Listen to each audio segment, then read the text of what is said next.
Good evening. We'd like to call the meeting to order with the Pledge of Allegiance, please. I pledge allegiance to the flag of the United States of America and to the republic for which it stands, one nation, under God, indivisible, with liberty and justice for all. Thank you. Welcome, everyone. Roll call, Mr. Lundberg. Hallam. Yes. Odie. Yep. Eglin. Glad. Schrader. Yes. All right, that takes us next to the approval of the agenda. If there are no questions, concerns, or anything that anybody would like to move above the line, I would entertain a motion to approve the agenda as presented tonight. So moved. Second. There's been a first and a second. All of those in favor? Opposed? Motion passes. Conflict of interest disclosure waiver requests, there are none for this evening. So that takes us to the regular meeting minutes from April 10th and April 24th. If there are no questions or concerns or corrections that need to be made, I would entertain a motion to approve those as presented. So moved. Second. Carrie got it. There's been a first and a second. All of those in favor? Opposed? Motion passes. Thank you.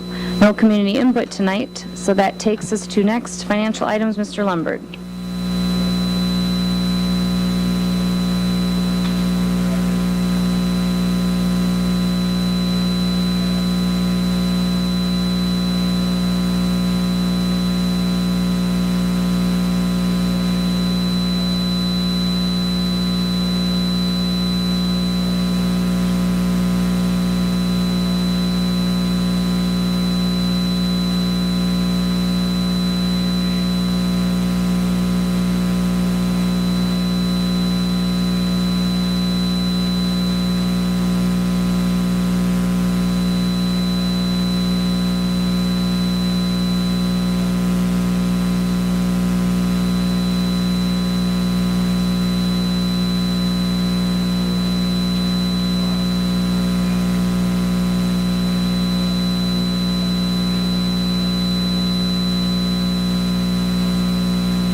Hearing no questions for Mr. Lundberg, I would entertain a motion to approve the bills and claims as presented tonight. Move to approve. Second. There's been a first and a second. All of those in favor? Aye. Opposed? Motion passes. Thank you. Financial report, Mr. Lundberg. Just continuing through on the cash report for the month of April. Came into the month with $5.6 million total cash, $2,168,000 of receipts, and $2,614,000 of expenditures. Left $5.1 million at the end of the month of April. $4.3 million of that was in the general fund, $127,000 in the capital outlay fund, $617,000 in the pension fund, and $69,000 in the enterprise fund. You can see on those capital outlay, special ed, bond redemption, those funds are all at a minimum because the tax draws have yet to come in for the second half. I would note that the special education fund is also into the general fund at its low point of $400,000 that they have borrowed from the general fund to cash flow that fund. Now that money comes in as the tax draw gets going, but I just wanted to point that out. The $2,168,000 of receipts is itemized on the next two pages. Payroll and benefits summary for the month of April, $1,781,000 of payroll, a little higher than normal. It's a 5-week pay period for the classified staff, so that's a little above the $1.7 million that we normally see each month. And then on the financial statements, the first two pages of the revenue side, we're 83% of the fiscal year completed. I have nothing out of line or that I haven't noted previously. The one unknown is the utility taxes that will come in June and July. We'll know those numbers in June and July. On the expenditure side, same thing I've been saying since October, 99% or so. Once again, 83% of the fiscal year. I did note on the expenditure side, 99%. Also take into consideration that we had an additional teacher, a non-budgeted teacher that we hired last year, and they're not in the budget, so that's including that will be at the 99 or plus %, so that's good. I don't have anything on any of the other funds. Food service showed a little profit of $5,300 at the end of April. Trust and agency report, $158,000.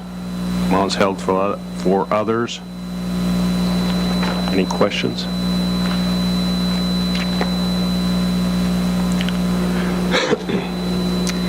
Hearing no questions, I would entertain a motion to approve the financial report as presented tonight.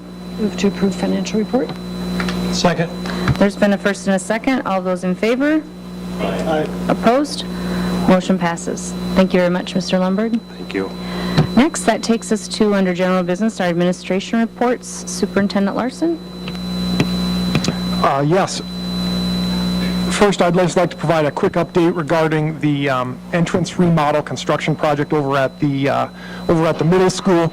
The construction safety zone is established with the orange fencing. Students and patrons have been communicated with on that item.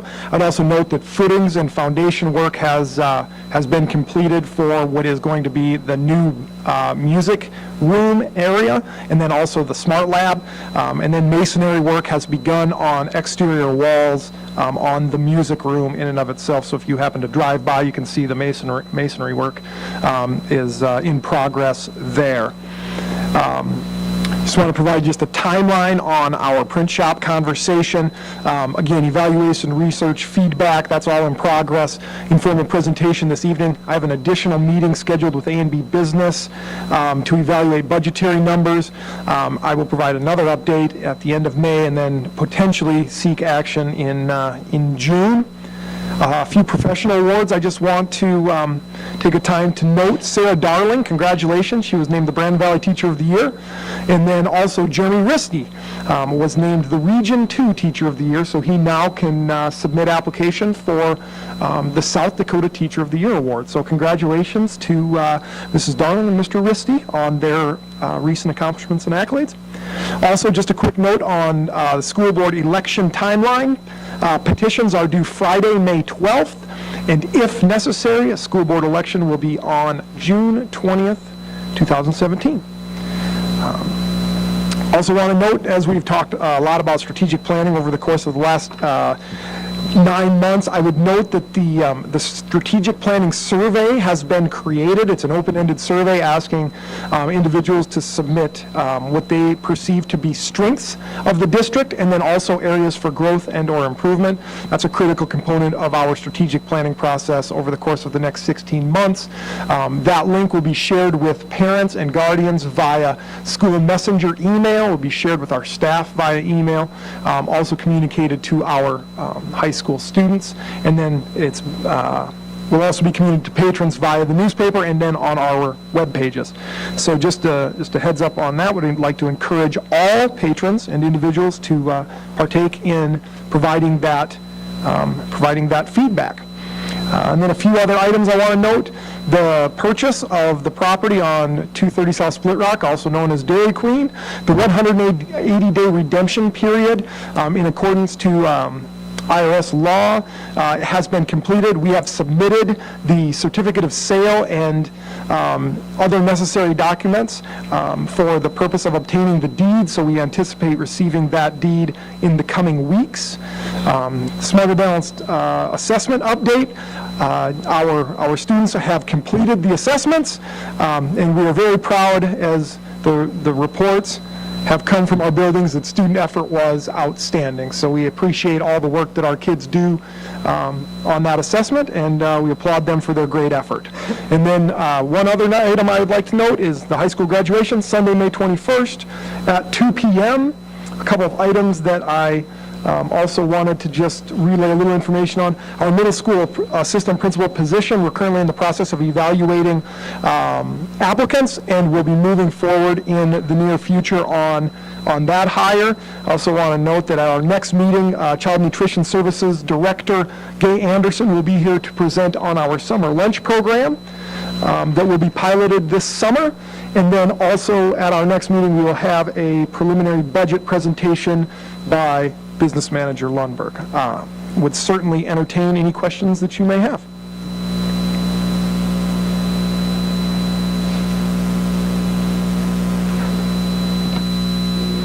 Thank you very much, Superintendent Larson. Mr. Lundberg, anything additional tonight? Okay. Takes us to the high school. Dr. Talcott?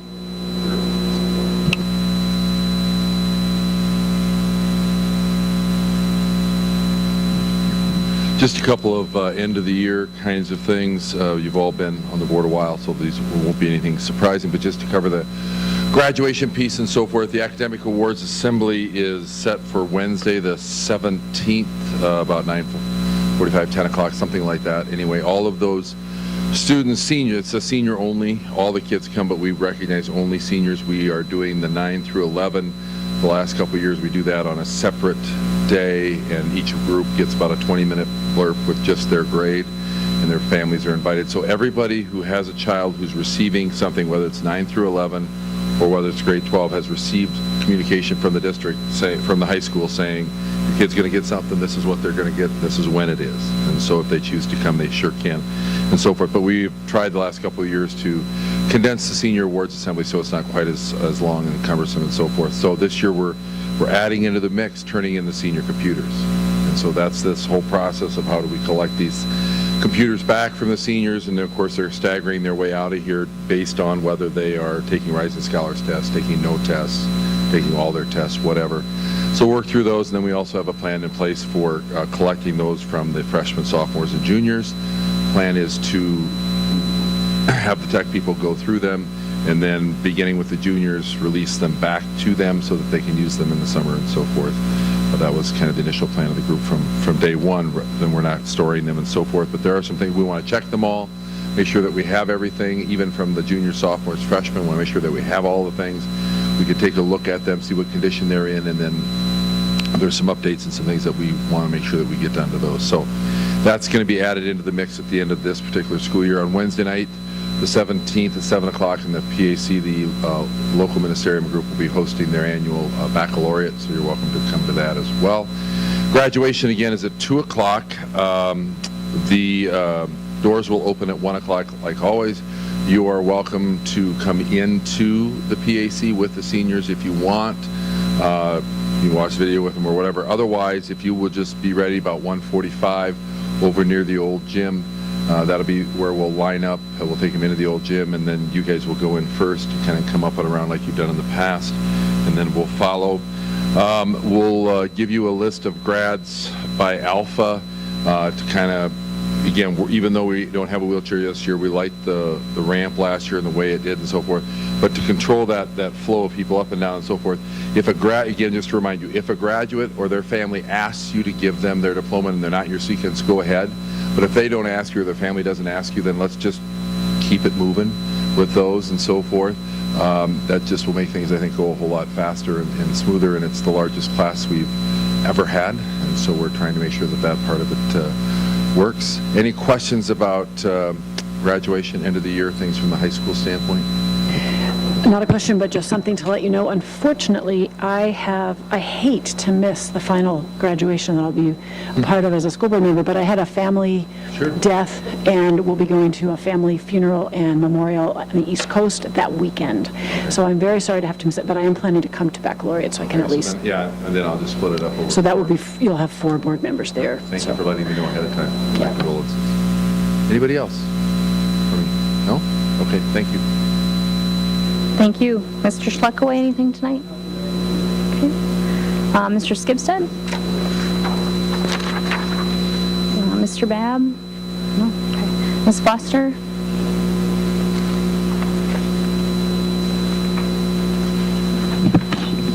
Okay, I just want to briefly fill you in when Dr. Talcott starts talking about graduation. Well, we're going to have graduation at Fred Assam also.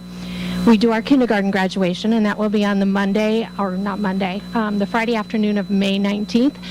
But 8 years ago, when we opened Fred Assam, our first 5th grade class out there are now the graduating seniors. And so I love trivia. So of those 47 that finished 5th grade that year, 25 are still in the Brandon Valley School District.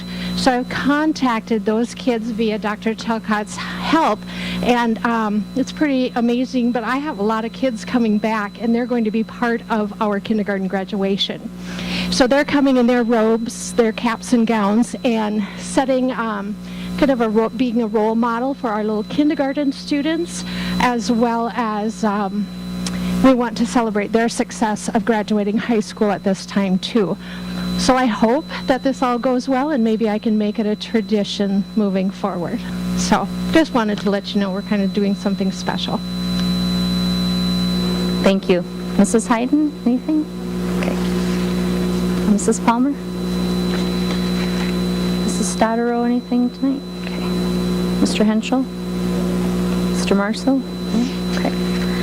All right, there's no board policy tonight, so that takes us to general business. Item number 1, an informative presentation on the Brandon Valley School District copying strategy.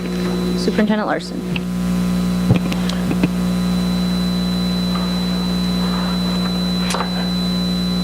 Okay, so first thing, I want everyone to know there will be no recommendation made tonight.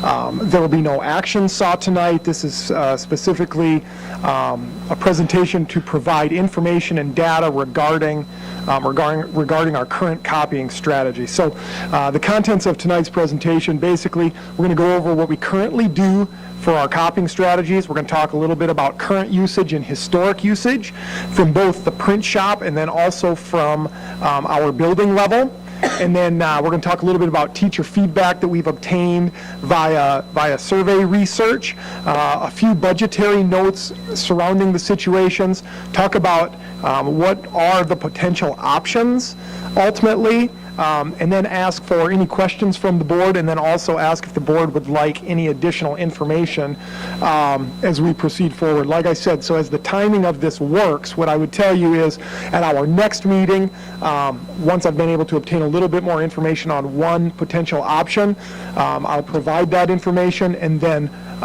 would be able to provide additional information if any board member had any such request. And then we're looking at a potential recommendation and or action in June. So that would be the contents of what we're going to talk about a little bit tonight. So what we currently do regarding our copying strategy is we have the print shop, which is ultimately a centralized location where all of our buildings have the ability to send in documents that they would like copied and then returned to their respective building. So the print shop has 2 machines and 1 duplicator. Those machines are 135 pages per minute, and then the duplicator is ultimately used for construction paper, card stock, the heavier weight paper. That print shop is ultimately staffed by 1 full-time operator, and it's a 12-month position. Regarding our building level, as you can see, we have building level copy machines at each one of our various buildings, all the way through. So every building has one copy machine, and then they also have the ability to send items to the print shop.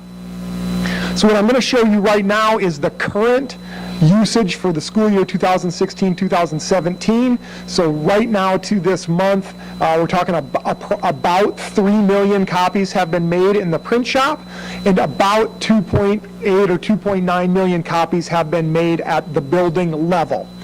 So what we've done is I've anticipated to try and give you an idea of what this end of the year will look like. I've taken the May and June from last year and just plugged them into this current year, and we end up being at approximately 3.6 million copies coming out of the print shop, and ultimately 3.2 million copies coming out of building levels.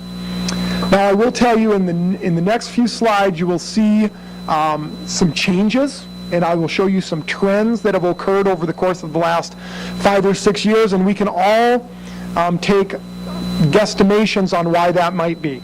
Increased technology, less printing, there's a variety of variables that you may want to consider. Do we have any way of guaranteeing what those are? No, we just can make some safe assumptions. So, moving on to the historic usage, You can see the school year is on the far left. In the middle, it's the print shop numbers. And then on the right, it is the building level numbers. So in 2011-2012 school year, the print shop made 6.8 million copies. In our buildings, we made 800,000. 12-13, almost 7 million copies in the print shop. In the building, nearly doubled, 1.2 million copies and change. 2013-14, 5 million copies, print shop approximately. We then see our numbers building wide, again, go up to 2.8 million copies. 14-15, 6.7 million copies. Our building level copies go up again. 15-16, so last year we've seen a decrease in the print shop to 4.8 million, another increase over at the building level to 3.6 million and change. This year, what we are anticipating is a 3.5 million copies coming out of the print shop, 3.2 million copies coming out of the building level. So what I would note in this next slide, I'm going to show you some trend data. The blue line is ultimately the print shop, and there is some variation and fluctuation in some of those items. And then the orange line is ultimately the building level trend. So as we see over the course of the last 6 years approximately, the trend coming out of the print shop is it's come down, and it's approximately half of what it was 5 years ago. And within our buildings, it has skyrocketed from 700-some thousand to 3 million and change. Now, I think it's really, really important to specify that what we are doing here is we are evaluating a copying strategy so that we are able to most effectively allocate our resources to meet the needs of our teachers. Because that's what it's about, meeting the needs of our teachers so that we are able to positively impact kids. That's what it's all about. So what we did is we sought some teacher feedback. Ultimately, we asked 4 questions, and I will give you I asked them to identify which location describes them best, basically where they work. I also asked them to define their current usage of the print shop for copying classroom materials, high usage, moderate usage, low usage, and no usage. I asked them how the elimination of the print shop would impact your ability to plan and prepare classroom instruction, because at the starting point, we looked at 2 things, having the print shop or not having the print shop, and evaluating the impact that may have on individuals, knowing that the print shop method, there was concern, and I expressed that concern when the conversation first started about I don't want to negatively impact our teachers' ability to plan and prepare quality lessons for our kids if they are utilizing it, etc. So that's what that question comes from. We want to know how it will impact our teachers, because we don't want to have a negative impact on our kids and their learning environment. And then lastly, I asked, do you support increasing the number of copy machines in our school buildings and eliminating the centralized copying strategy, known to them as the print shop? So, ultimately, the respondents, I had 197 certified respondents to the survey. It's approximately a 79% response rate, as we have 248 teachers. 46 of those individuals were high school, 29 were middle school, 38 intermediate school, 75 elementary, and 9 serve in multiple buildings. So that's just a breakdown. Really a nice response, really a nice response rate. So we can generalize this information and this data to the situation. Okay, before I touch on this one, I would also tell you that I did break down each respective building level to try to drill down on who really needs what in the event that we need to differentiate our approach just a little bit. So here's what I tell you. I asked them to define their current usage, and this top line represents no usage.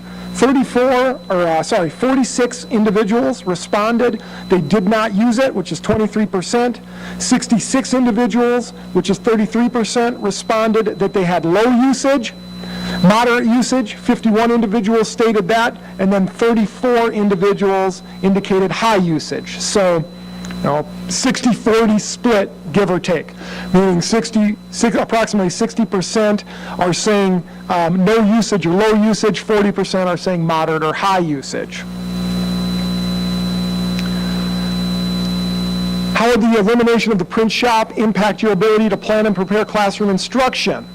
So ultimately, their potential answers were substantial negative impact, moderate negative impact, slight negative impact, or no negative impact.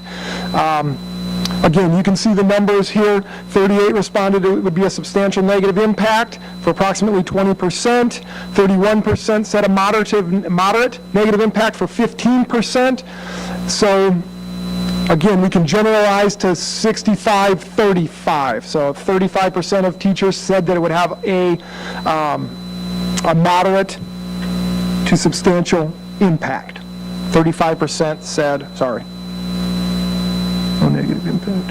Yeah, no negative impact, slight negative impact was approximately 65%. 35% saying it would substantial or moderately have a negative impact on their classroom instruction.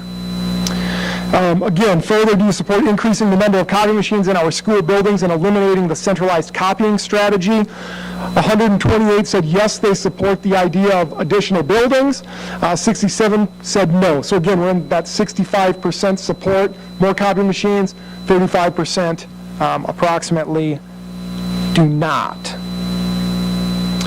So what I then did is I then broke down the high school, the middle school, the intermediate school, and then the elementary level regarding those questions to see if I could identify which school buildings specifically are not utilizing the print shop and whether or not they would be better, whether their needs would be better met if we provided them additional machines. And I can show you that data. It's on a different presentation because I didn't know how specific to buildings you wanted to get. So that's where that's at. Now I want to share with you just a couple budgetary notes. The approximate annual cost of a 40-hour per week, 12-month employee, and this comes out of our business office, salary is approximately $31,000. Benefits are running approximately $15,000 and change for a total of $46,965. Approximate annual cost of an 18-hour per week, 12-month employee, $15,000 salary, less benefits for a total of $15,000, approximately $16,000. Eliminating the print shop would do this to our budgetarily.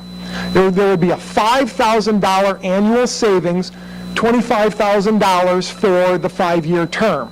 And that all comes from the copy machine quote from our provider, which is A&B Business. And then ultimately the $47,000 annual savings comes out of personnel, which is a $234,000 cost savings over the course of 5 years. Now, the reason that I am showing you the budgetary note regarding the annual cost of an 18-hour per week employee is because what the data ended up lending itself to is that our print shop production has gone from approximately 6.8 million down to that 3.5 million. It's been cut in half over the course of the last 5 years. And when we look at the data and the research from our teachers and the perspectives of our teachers, there are specific buildings, there are specific levels that require or need the print shop services. So that's why I'm demonstrating you what an 18-hour per week employee may look like cost-wise.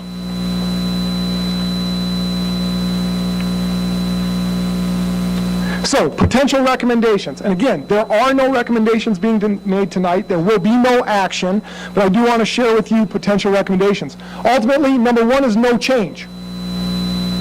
No change. So, what we would have to do if we made no change was mandate copying be made at and done at the print shop, meaning we need to get our 7 million copies back to the print shop.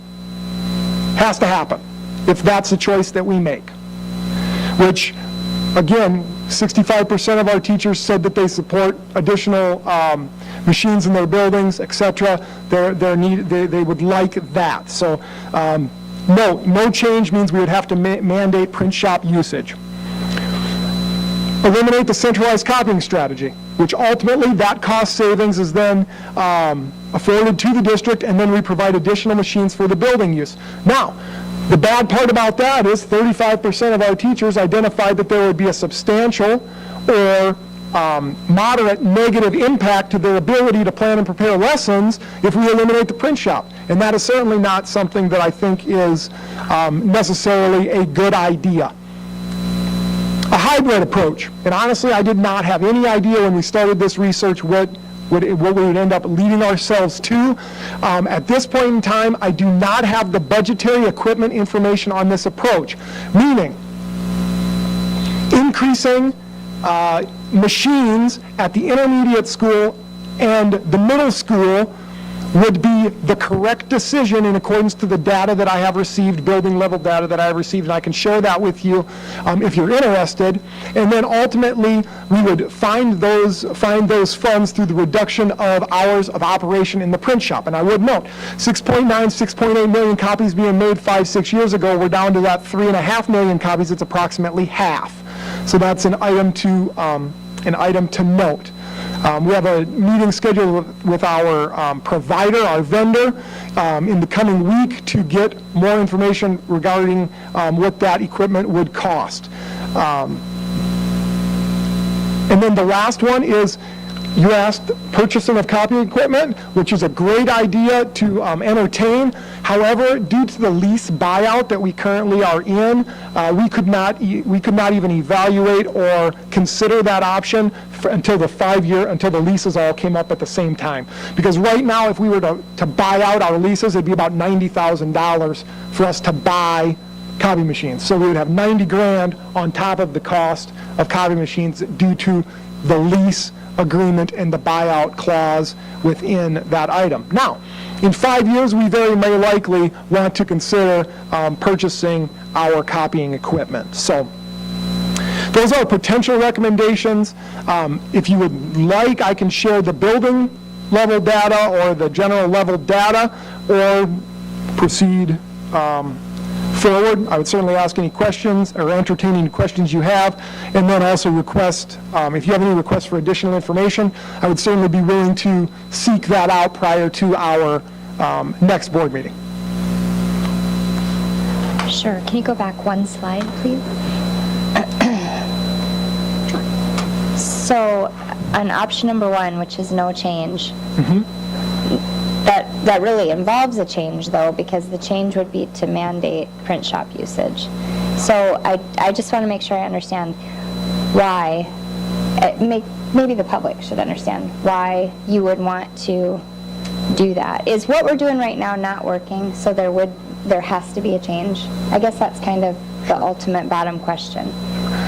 I would tell you that what we're doing right now, the feedback that I have received, and again, the reason that we sought teacher feedback was because it's not working as well as they would like it to, meaning they would like additional machines in their buildings. They think that would make them more effective as a teacher. So that's kind of where it started.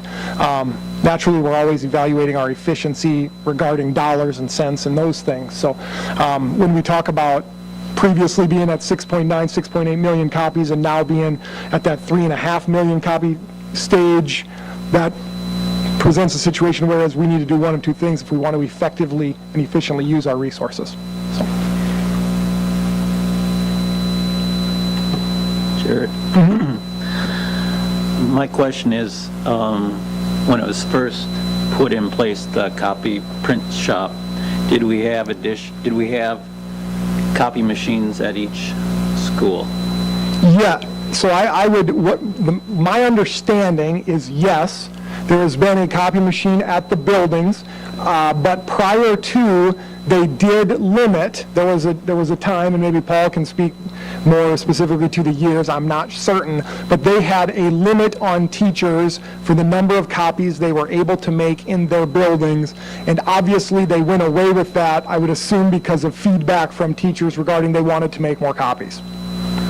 Okay, I guess a question out there is, if you're at 7 million and you're down to 3.5, why? Why did it switch? I mean, do the teachers want to be able, is it the quality that you were receiving that the number has gone down, and you, as teachers and administrators, feel you can do a better job, or what? I mean, I would like to have some input as far as, instead of numbers, I would like to have some, reasons why. Yeah, I think it's really important to make certain that this conversation isn't about personnel and quality of results out of the print shop, but rather the data that we're able to produce regarding numbers. I can't tell you why there are so many more copies being made at the building level. It could be because technology is so much faster and they're able to walk over and put it in and push start and they've got their 25 copies just like that, and instead of it taking 3 or 4 days or however long it takes to run the process through the print shop. I would imagine there's a variety of factors that are impacting our teachers' reasoning. And I would imagine that those factors, again, range from one end to the other. So I think it's hard to generalize that qualitative information. Would troubleshooting have an issue with moving in looking at this different ways? I mean, do the people in their own buildings, are they able to troubleshoot versus, I suppose, the print shop gal? She knows how to coordinate and how to take care of issues. Sure. So what I would tell you is that our vendor ultimately is on a maintenance contract for each and every one of our leased machines. So if there's a jam that someone can't fix or an item that can't be, cleared by resetting or whatnot, then ultimately the vendor is called, they come out, they service the machine, and away we go. So I guess that would be my answer to that question. Is the vendor does the maintenance on the machines when maintenance is necessary if our individuals aren't capable of taking care of it. Let's say your vendor's in, say, Watertown, and you have a machine that's down. Would our personnel in a certain building be able to troubleshoot it over the phone to make sure it could be? The short answer to that question is maybe not. I don't know. Does the vendor get there in 1 day or 2 days? I think it probably depends. I think it probably depends. Actually, those types of things are written into the contract, that there has to be a certain number of hour response time. I can't tell you right off the top. I think it's like a 2 or 4 hour response time that they have to get there, and so whatever contract we write with the vendor, we'll put that in there. Okay, thank you. So the initial data on usage really clearly showed that there was a lot more usage at the building level that had been constantly going up. And we did show usage going down, but there was a big drop this year. And I wonder, obviously there would be some impact from the one-to-one. Have we been able to kind of tease out whether that's a one-time drop with the implementation of that technology, or if you're kind of seeing a trend line there, and is that going to continue, or is it going to settle out? Do we know that? Yeah. In my best assumption, what I'm seeing is that it'll probably settle out. Some of that will depend on the high school and their approach to how they want to go paperless or not. I will tell you that the building level data that we received, which I can share with you if you'd like to see it, would say that the high school is split and favors, they're like 50-50 regarding their support for regarding more machines or keeping a centralized copying solution. And if we keep the centralized copying solution but reduce the hours, we already have the equipment in place, and so there's no extra cost there. Right. So one of the questions that occurs to me, I think I like seeing all the different options, keep the central location, go completely to the buildings, or look at something hybrid. The hybrid approach So the reason I would think teachers wouldn't want to be giving up the print shop is that they are sitting there in front of a copy machine making copies, which is not what we want our teachers to be doing. I mean, especially as we raise teacher salaries, which we hopefully are going to continue to do, we do not want the most expensive person in the building to be making copies. So is there another possible alternative where there could be, if it makes sense to have machines in the buildings, there's more support for teachers to have, be able to submit requests and get copies made quickly.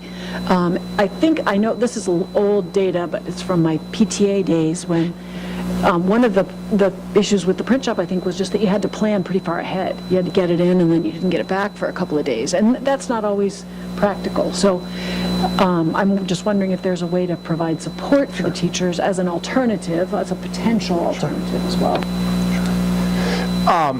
I guess I would say yes, and if you're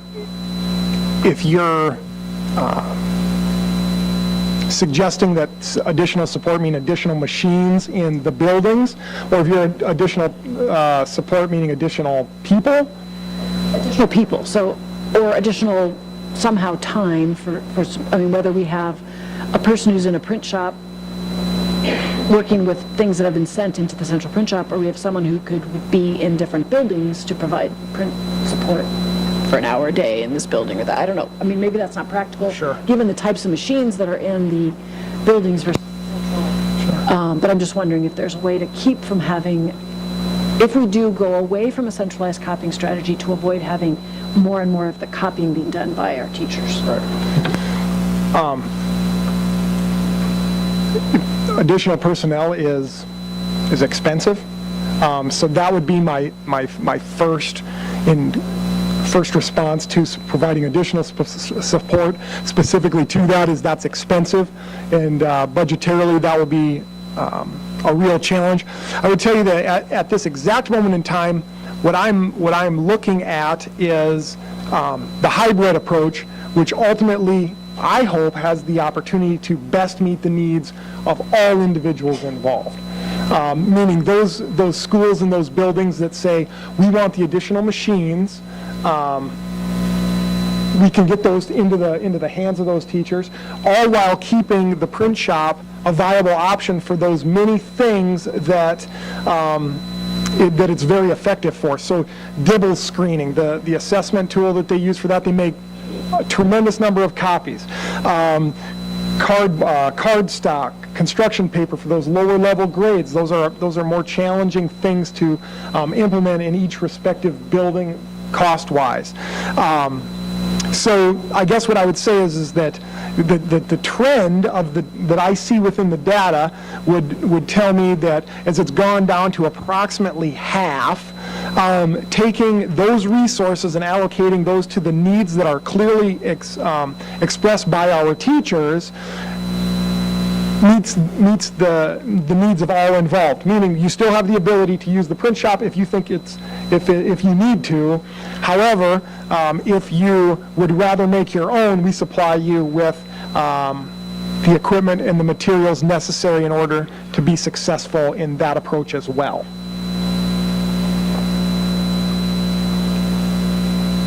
Does that answer your question? Okay. With any problem solving, there could be 15 different ways to solve Sure. it, so it sounds like you're considering all the options. That's good. Just a comment, too, is obviously it would appear that things are changing pretty rapidly, and I just commend Paul and Mr. Larson for doing the work that they're doing. It's moving and changing, and I think we need to adjust accordingly, too, but just a general comment. Thank you. And I would tell you, again, it's all about maximizing the resources we have available and being as effective as possible, giving our teachers what they need to be successful. And that is truly what it's all about. So would certainly entertain any additional questions that you may have, and I would just share that the building level data indicated that additional machines at the middle school, additional machines at the intermediate school would be where we would want to put those ultimately saved resources or resources that we obtain from any reduction that would maybe occur using a hybrid approach. Those two buildings specifically are the ones that that have that need. So is there any information, additional information that I'm able to obtain for you prior to the next meeting? And again, I will have budgetary information regarding the equipment component of a hybrid solution. I'm hopeful that we're able to, those numbers are able to mesh themselves out. If they're not, then we will again formulate a recommendation that best meets the needs of our teachers so they're able to positively impact our kids. Any additional information you'd ask for?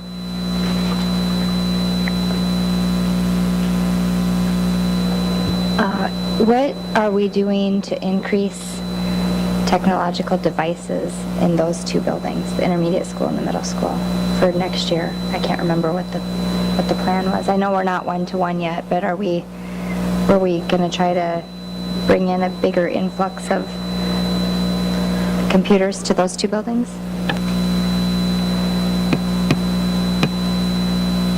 From my memory, there'll be a lot of replacement computers, and there's quite a number of additional computers, especially in the intermediate school, 75 units, I believe, of new carts going into the intermediate school. I don't think there's any new ones going into the middle school, because they were the biggest recipient of the older high school units last year. So all the new equipment is going into the intermediate school, 75 units, cart units, I'll call them. Member Klatt, what I would do is I would pull that information via our capital outlay plan and have that for you at the next meeting. I can't recall specifics either. Well, it's okay. We're not at the point of seeing the other buildings make the switch yet to being quite a bit more paperless, like I think we've seen at the high school. My understanding at the high school level is there's been quite a reduction in the amount of paper, so hats off to Dr. Talcott for that. Could you, Jared, ask the administrative personnel in each building if, with the growing number of, they're doing in-house copying, if they see any problem with, if there's a lot of teachers having to wait their turn to get their copies made, like, do they have to come earlier to school to get them made, or do they have to stay later to sort of see what option would be, see how it's being used, and if another copy machine would also probably lower the backup if there is any.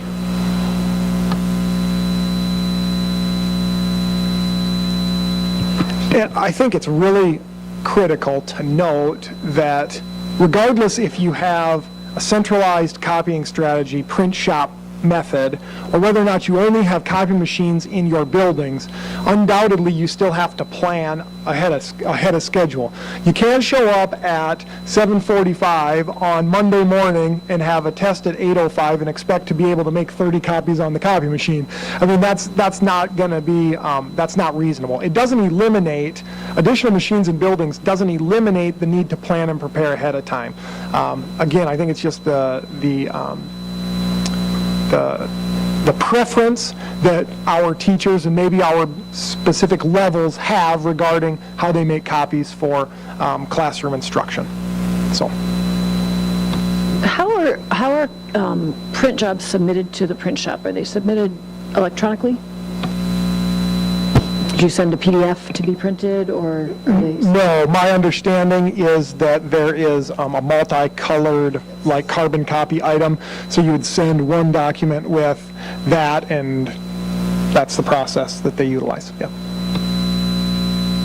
That's the process they were utilizing 10 or 15 years ago, and I wonder if it would be possible to also, if we do keep a print shop, centralized print shop, I wonder if it would be helpful to investigate submitting things electronically.